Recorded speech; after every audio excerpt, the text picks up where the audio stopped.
Hi, welcome to your fourth module of your IP course. This module is titled The Economics of Intellectual Property, Innovation and Creativity, and we'll be looking at the policy linkages between IP and innovation and creativity. I'll be mentioning which slide we're on as we're going through the lecture so that you can follow on the PPT as I discuss.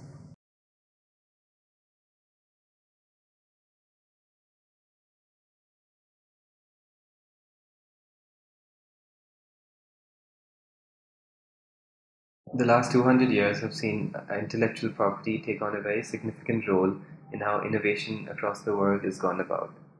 Of course, intellectual property is not the only way in which innovation can happen, but it has taken on the central role in the last, especially the last 200 years or so. With the knowledge economy growing, the importance of rights over information, rights over who has information, what they can do with it, this plays an increasingly important role in how economic development and economic growth happens. It plays a significant role in how culture is spread. So, in some way or the other, intellectual property is almost always interfacing with our day-to-day lives and our day-to-day activities. When the first wave of scholars initially started studying intellectual property, they focused on it as drivers of economic activity rather than as mechanisms through which innovation can work. So, in a way, they focused on it as an end in itself. However, this gave way to the second wave of scholarship in intellectual property, and the second wave placed intellectual property in a wider economic context, in a wider social context, looking at it as one of several different activities that promote an economic growth, that promote cultural growth, that promote technological growth. And by placing it in this larger context, they focused on how intellectual property interacts with all these different other activities which also affect and contribute to these various types of growth. In this module, we'll be looking at this economic analysis in this second wave of scholarship. Since we're looking at this from a policy perspective, we'll be focusing primarily on the normative analysis. That is, rather than focusing on what is right now, we'll be looking at what ought to be, the prescription of desirable consequences. Let's move on to the third slide, that is the economic analysis, part 2 in the readings. Now, there are four major schools of thought on IP. They are the natural rights or the Lockean theory, second, the personhood or the Kantian theory, third, the social welfare or the democratic theory, and finally, the utilitarian theory. Very briefly, though you probably will be studying or have studied this in other modules, the natural rights theory looks at rights as something a creator deserves. That is, if they contribute to something, they deserve to get something back from it, and hence they get intellectual property rights over such contribution. The person here theory then looks at intellectual property as crucial to the satisfaction of fundamental human needs. That is, IP could be justified either by saying that expressed their will, that is, their personhood, through a certain type of activity, and hence, in order to protect that expression from appropriation or modification, they need intellectual property rights over such creation of theirs. This is one way that the personhood theory looks at it. The other way is that the contribution to society creates social and economic conditions which are conducive to creating intellectual activity, which is in turn important to human flourishing. Thus, this is the second way of justifying intellectual property. Then we have the utilitarian method. The utilitarian method is the most accepted or the most widely accepted version of the justification of IP. And the utilitarian method, very simply put, says that intellectual property rights should be shaped so as to maximize the net social welfare. We'll be discussing the utilitarian method in a little more detail a little later. And finally, we have the social welfare theory, which is very similar to the utilitarian theory, except it is willing to take a moral position. That is, it says that rather than just the maximum benefit for the maximum number of people, it specifies what a just and attractive culture is, which does not necessarily mean the maximum benefit for the maximum number of people. For a more detailed analysis on these theories, I would highly recommend reading William Fisher's Theories of Intellectual Property. I've referenced the citation in footnote 7 if you want to look it up. Now, the economic analysis of IP primarily concerns itself with the utilitarian justification. So, as I said before, the utilitarian theory justifies IP as mechanisms that can be used to maximize social utility or social welfare. Now, this is easy to understand as a broad principle.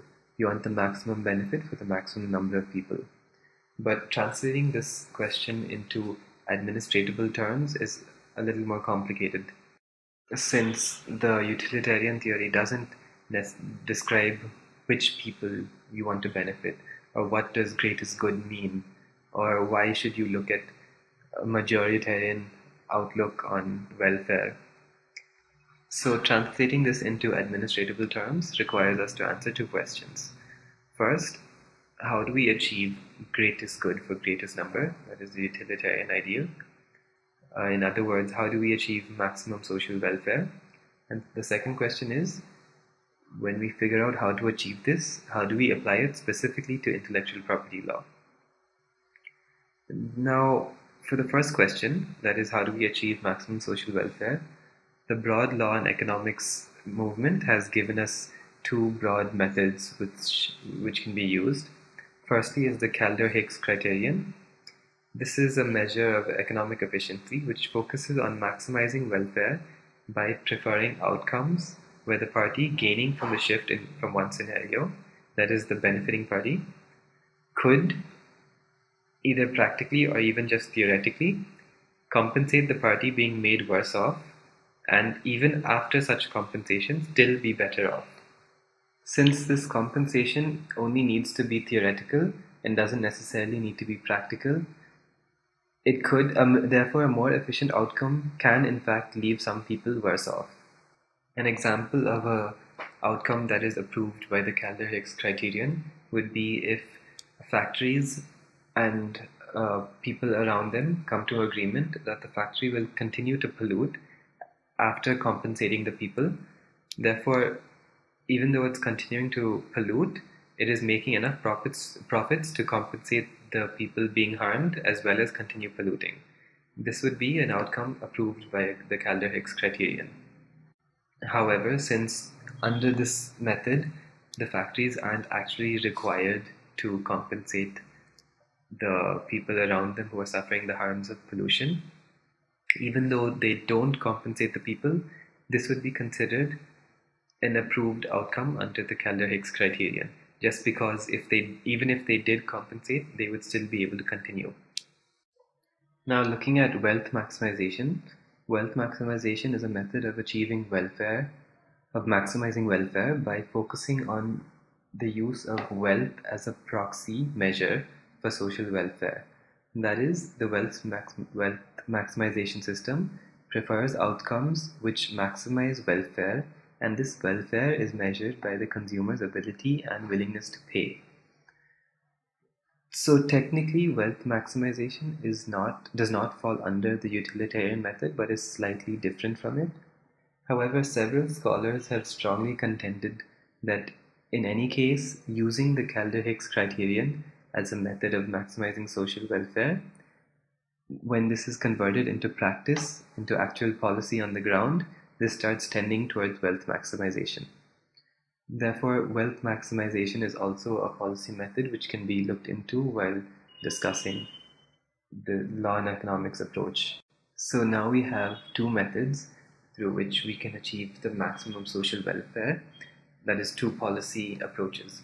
There are, of course, other policy approaches which also can fall under the law and economics movement or the utilitarian movement, but these are the two big ones, and this is what we'll be focusing on for now. You can look up the other methods on your own separately if you wish. Now let's move to slide number 4.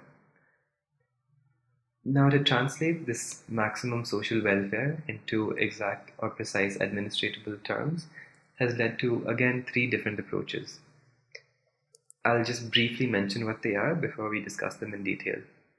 Firstly, the incentive theory, which states that social welfare can be maximized by ensuring that efficiency gains made by incentivizing innovation through IP rights, or exclusionary rights as they're more technically appropriately called, are greater than the deadweight losses and other inefficiency costs incurred by allowing such restrictions in the first place.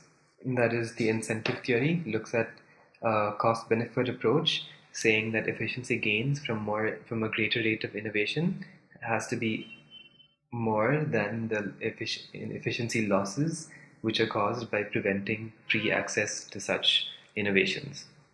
Secondly, we have the property rights approach, which essentially states that property rights are the best determinants of patterns of productivity which are likely to enhance consumer welfare. And the third approach looks at IP rights as one of at least 2-3 other innovation mechanisms, and questions whether, or rather which method can be best used to reduce duplicative or uncoordinated research and innovation activity. That is, it looks to reduce duplicity of research. Now, before we look into what these different approaches are and how we can use them, we first have to understand the nature of information goods. Information goods are known as, in economic terms, as public goods. This is because they are non-rivalrous in nature and non-excludable in nature. So what do these terms mean? A rivalrous good is one which, once used, cannot be used again. You can think of rivalrousness in terms of consumption. Therefore, the opposite of a rivalrous good, that is, a non-rivalrous good, in contrast, is never extinguished regardless of how many times it is used. For an example, an apple is a rivalrous good. This is because once someone eats it, no one else is able to eat or consume that apple anymore. In contrast, information or information goods are usually non-rivalrous. That is, for instance, in information goods such as a book, the book can be read by someone and then someone else can read it again. The book does not get diminished by the more number of people reading it. Therefore, it is a non-rivalrous good. A perfectly non-rivalrous good, such as pure information rather than an information good, is one which can be used an infinite number of times without any loss to the information. That is, regardless of the amount of consumption of the good, the marginal cost of providing it to another consumer is always zero. Similarly, an excludable good is one whose use can be restricted to only a certain number or only a certain set of people. It can be differentiated from rivalrousness by thinking of excludability as the ability to keep someone out from using it. So, though they sometimes overlap, a good way of understanding the difference in your mind is that a rivalrous good is one which gets diminished with more consumption, while an excludable good is one which does not allow more than a certain number of parties to use it at the same time.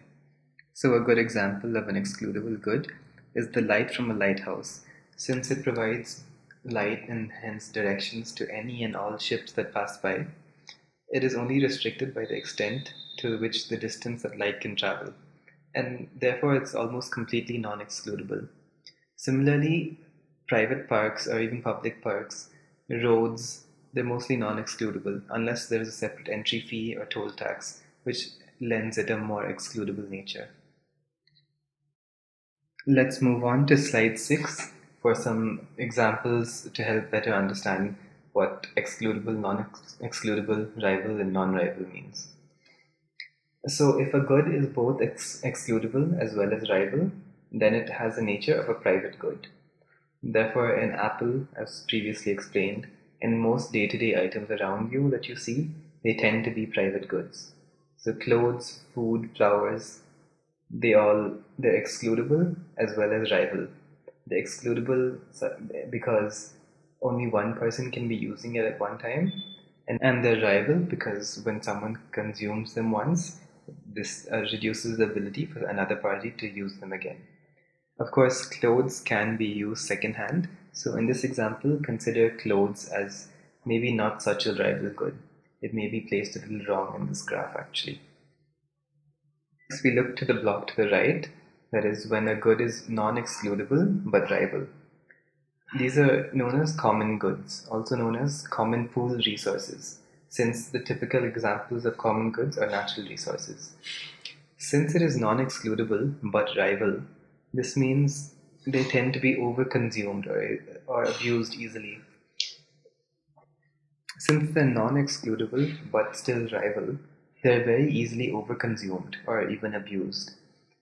With no excludability, it is in the rational interest of individuals to consume and gather as much of the good for themselves, as the rivalry factor means that there will be less for them if they do not consume it. This phenomenon gives rise to the term tragedy of the commons, which refers to the problem of depleting limited resources of common goods. Next, we have goods which are excludable but non-rival. These type of goods are commonly made artificially scarce, since it requires a certain membership in order to enjoy the benefits of the good. Some examples of these are listed here: cable TVs, private parks, cinemas, etc. A cable TV, for example, it requires a monthly fee but is non-rival after that payment. And then finally, we have public goods. Public goods are goods which are both non-excludable as well as non-rival. Information and knowledge are common examples of public goods. The other type of examples include air that we breathe, public parks, street lamps, etc. However, the biggest problem with public goods is known as the free rider problem. The characteristics of the public goods determine that they are easily to be consumed without payment. This nature of information as a public good is crucial to how we understand the economics of intellectual property.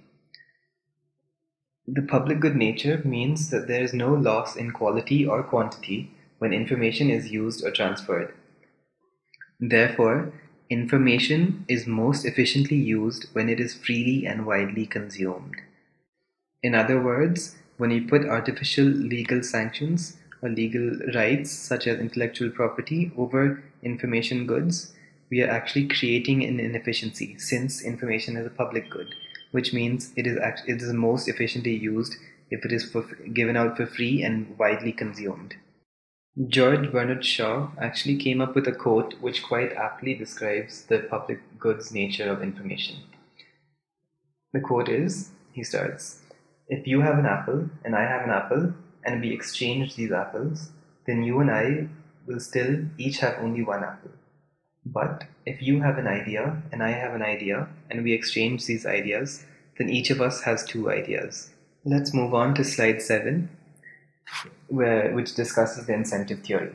The incentive theory starts from the point that information goods are most efficiently used when they are freely and widely consumed. However, it questions that if it is freely and widely consumed, how does the creator of such information goods, or someone who comes up with an idea that helps mankind, for instance, how does such a person recuperate the investments made in creating such an information good? Especially when the idea is easy to copy or easy to reverse engineer and reconstruct. Since the difficult part, that is coming up with the idea or coming up with methods which can implement the idea, has already been put out in the public, anyone else can just copy this and reconstruct it. Therefore, there is very little incentive for the creation of new information. Once the information is created, the ease with which it can be reproduced or reverse engineered proportionately reduces the ability of the creator to recuperate any investments that he or she may have made in the creation of such information. Therefore, in order to create incentives, artificial legal restrictions are implemented. These are intellectual property rights. When this limited right to exclude others from reproducing that information, either in the form of a patent or copyright, for example, the creator or innovator is able to appropriate benefits during that period by monetizing the creation through sales or licensing. This exclusion right therefore acts as an incentive which increases the rate of information. However, as described earlier, information goods, since they have the public goods characteristics, there is an inefficiency created when this exclusion right is granted, since it is no longer being most efficiently used. This initial inefficiency that is created by allowing intellectual property rights and reducing the spread of information is known as a static inefficiency. As the ability to exclude other competitors from the market allows creators to charge a price above the marginal cost, that is, it allows the innovator or the creator to raise the price than they would have in an otherwise free market, it leads to certain consumers who would have bought it at that lower price to now be priced out. Since a lesser number of people are able to make use of the good, this is another inefficiency that is created. This loss is referred to as a deadweight loss. Similarly, other costs that arise include transaction costs, administration costs, and enforcement costs of these intellectual property rights. So together, there is a significant amount of inefficiencies created by allowing these intellectual property rights. So the question now arises, why do we allow them? The static inefficiencies, that is all these inefficiencies I just described, act as an incentive to increase the overall rate of innovation. That is to say, unless they were present, creators or innovators would not be incentivized into coming up with that good in the first place. Thus, the static inefficiency is seen necessary for what is known as dynamic efficiency. A balanced IP regime therefore needs to ensure that the losses from static inefficiencies are much lesser than the gains from dynamic efficiency. Therefore, analysis through this incentive theory lens focuses on the trade-off between static inefficiencies and dynamic efficiency. Or more specifically, it tries to ensure that the dynamic efficiency is greater than the losses from static inefficiency. To give a simplistic example, if the patent duration over any invention was raised to 100 years of a patent monopoly, this would mean that once you create something and patent it, for the next 100 years, you would be able to charge whatever price you want, since no one else would be allowed to copy your patented invention. However, a patent duration of 100 years would mean 100 years of monopoly pricing. This means a great number of people who would have otherwise been able to buy that good at a free market price is now not able to buy that good at this new monopoly pricing. This also means the information is being underused and underutilized. So this static inefficiency is huge. In order to justify such a static inefficiency, you would need to prove that this static inefficiency is required, is necessary to bring the rate of innovation that you desire. If it cannot be proved, there is no reason to have this big a patent period. The same trade-off exists in copyright law. So while patent law is more or less fixed at 20 years across the world now, there is talk of copyright periods being extended in certain countries. In that case, the incentive theory as described above would be the kind of consideration policymakers would need to consider. Other types of considerations where the incentive theory comes into play is, say, for example, price discrimination, which is seen as one method of reducing static inefficiencies without having to change the current patent laws as they exist. Price discrimination would allow companies to sell certain products at higher prices in developed countries and lower prices in developing countries. This would mean that more people in developing countries would be able to afford this, while they'd still be able to make the profit of developed countries, thereby reducing inefficiencies, static inefficiencies, by allowing more access to more people, and also by increasing the usage of information. Theoretically, perfect price discrimination would allow every consumer to tailor the price to his or her ability to pay. However, this is not possible, of course, in real life. It's not even possible to discover what price people would be willing to pay optimally. A more realistic example would be national price discrimination, as I just described, where, for example, a product could be sold at $100 in a rich country and the same product made available at $15 in a poorer country. Let's move on to slide number 9, the critiques of the incentive theory.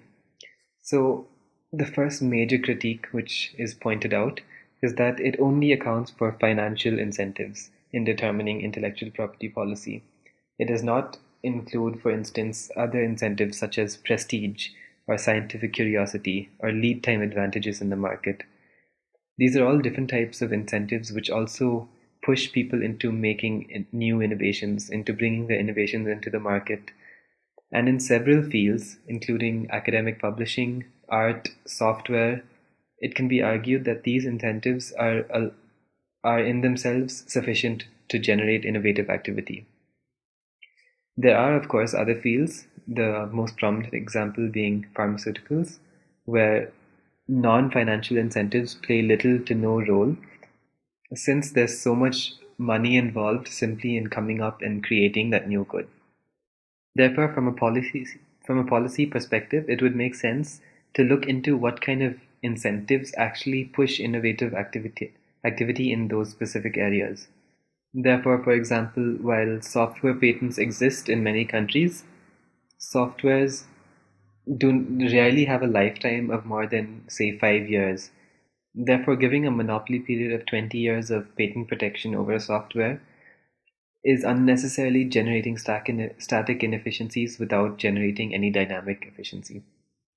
If you look into different sectors of technology, it becomes clear that there are different time periods or different breadths of intellectual property which may be more suitable.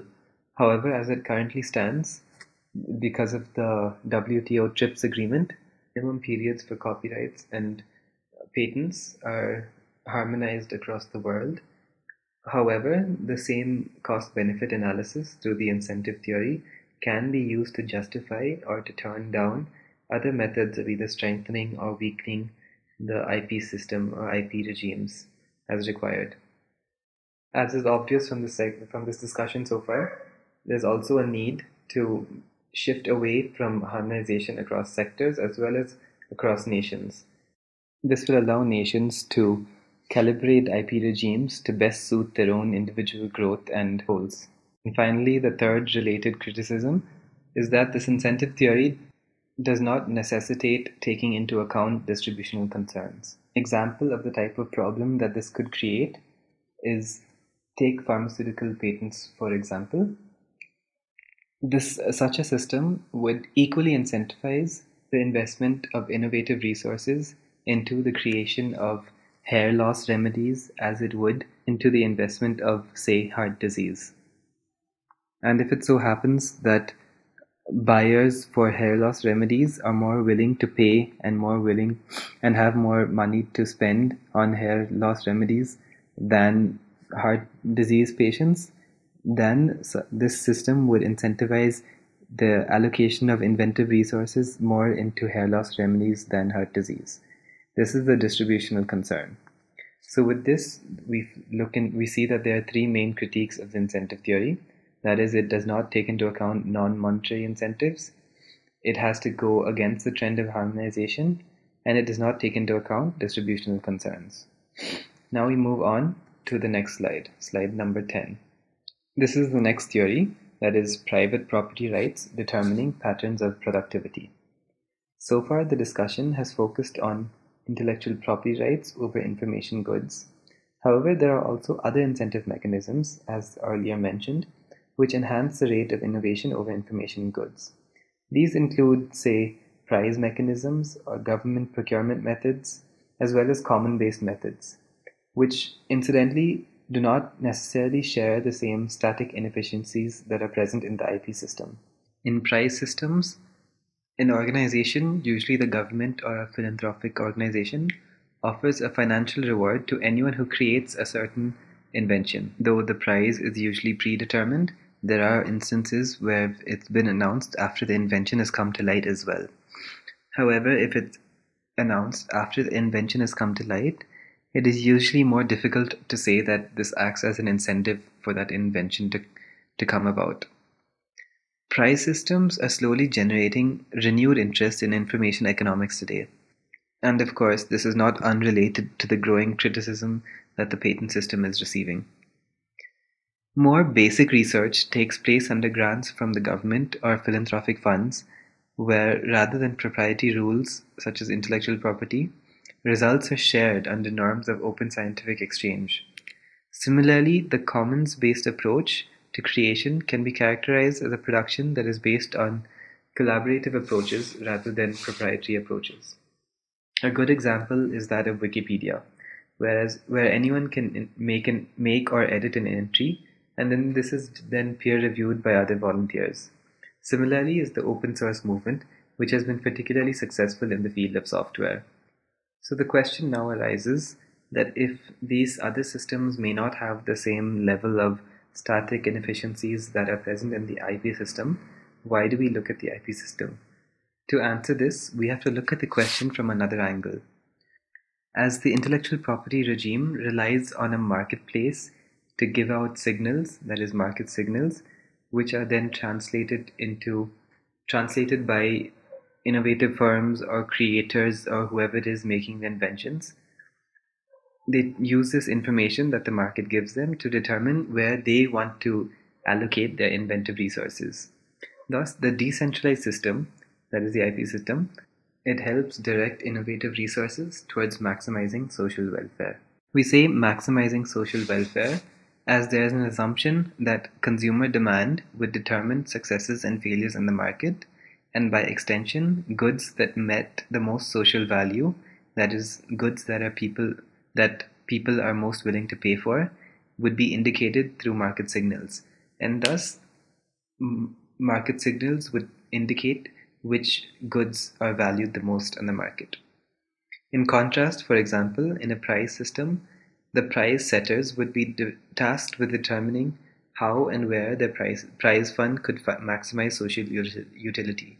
And the cost of generating such information is extremely high, because generating the amount of data required to come to a conclusion as to what type of good or what type of innovation is most valued or will have the most value is extremely expensive to undertake.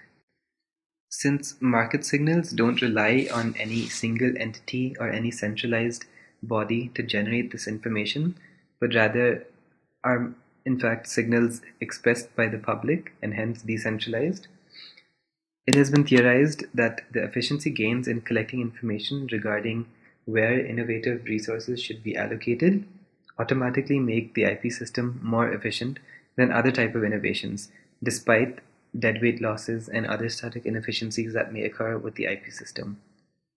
Now, this premise has taken a central role in much of the subsequent economic analysis of intellectual property, since this analysis has led to most scholars focusing on trade-offs internal to intellectual property, rather than focusing on IP as one of several different methods of innovation. That is, they look back to the incentive theory to determine what kind of trade-offs internal to the intellectual property system, such as patentability, breadth of a patent, standards of novelty and non-obviousness, patent enforcement, etc. There are also questions of restrictions or limitations to intellectual property, which are often debated in terms of transaction costs, such as preventing the abuse of patent rights, or flexibilities, such as compulsory licenses, fair use and copyrights, etc., as the transaction costs involved in the ordinary execution of such exchanges would be too high to allow the information goods to reach the hands of the people who are able and willing to pay for this. However, this assumption that property rights, such as intellectual property rights, will necessarily indicate the best direction for allocation of inventive resources is not necessarily correct. It's useful to look at the differences between physical property rights and intangible or intellectual property rights, which may help to understand why this false assumption may occur. In the case of physical goods, property rights are often seen as the best method of ensuring that physical objects, or land as the case may be, is best made use of, as it is commonly understood that private ownership incentivizes owners to make best use of that property rather than if it were held in the commons, that is, preventing the tragedy of the commons. On the other hand, as the economics of information makes clear, so-called property rights over intangible property are given despite the fact that most efficient use of that information or knowledge is when it is available to the public. Therefore, it does not necessarily flow that owners of IPRs will make best use of the information goods. Neglecting this distinction often undermines the importance of the public goods nature of information. It also thus undermines the importance of the public domain. If the trade-off isn't properly calibrated, there is a danger of allowing deadweight losses to overshadow any dynamic efficiency-based gains. The paradox thus remains. If IP is made stronger than required, you will get clear market signals as to what type of activities are most desired, or rather that people are most willing to pay for. However, granting overly strong IP rights would lead to over-investment in certain market-centric types of products. However, it's not necessarily true that the best use of intangible information is necessarily in market-centric types of products in the first place. Therefore, it is not very clear that market signals will indicate at all whether information or innovative resources should be directed towards goods or towards causes which do not necessarily make an impact on the market, or not directly on the market, such as education, primary research, health of the poor, etc. Moving on to slide number 14. The third major theory, or rather approach, looks into racing issues, or non-coordinate issues, also known as reducing duplication issues. This category looks to reduce economic wastage that can occur in the inventive process through IPRs, and has broadly led to a re-examination of IP as one of the at least three methods of innovation, rather than as a sole determinant of innovative activity. Although questions internal to the IP regimes are still most predominantly discussed in the IP innovation framework, due to, as previously discussed, the patterns of productivity of private property, it is worth noting that there is a small but growing dissent to the premise that IP is a more efficient system than other innovation systems. Looking at the issue of racing, that is, when multiple firms separately expend resources working toward the same goal, two innovation systems, that is the IP system and price systems, could result in a lot of duplicative and wasteful investment, as eventually only one entity will secure the incentive at the end. With regard to racing, government procurement may be more efficient, as this process limits the number of entrants and thus reduces the potential costs of duplicative research. Although it is true that since separate firms undertake the risk of entering into the race for securing the incentive at the end in IP systems and price systems, this overall duplicity which results is often a waste of resources. The other side of this coin is that IP systems and price systems both allow entrants to self-select whether they are suited for that innovative activity. Since entrants are themselves better placed to make use of private information to decide whether they are well suited to competitively invest in allocating their inventive resources towards this incentive goal. If they cannot competitively invest their resources towards this goal, then there are various other types of inefficiencies that can arise, as a financial incentive is awarded or promised upfront and not based on the result. For example, this could lead to delays or low quality work. At the same time, government contracts and price systems face a significant problem. The fund allocator must determine the value of an innovation as well as amongst which innovators the fund must be spread over. If the amount is too small, it won't attract enough entrants. If the amount is too large, it will be wasteful. If too much of the amount is given to the first innovator, there will be very little incentive to improve upon the product.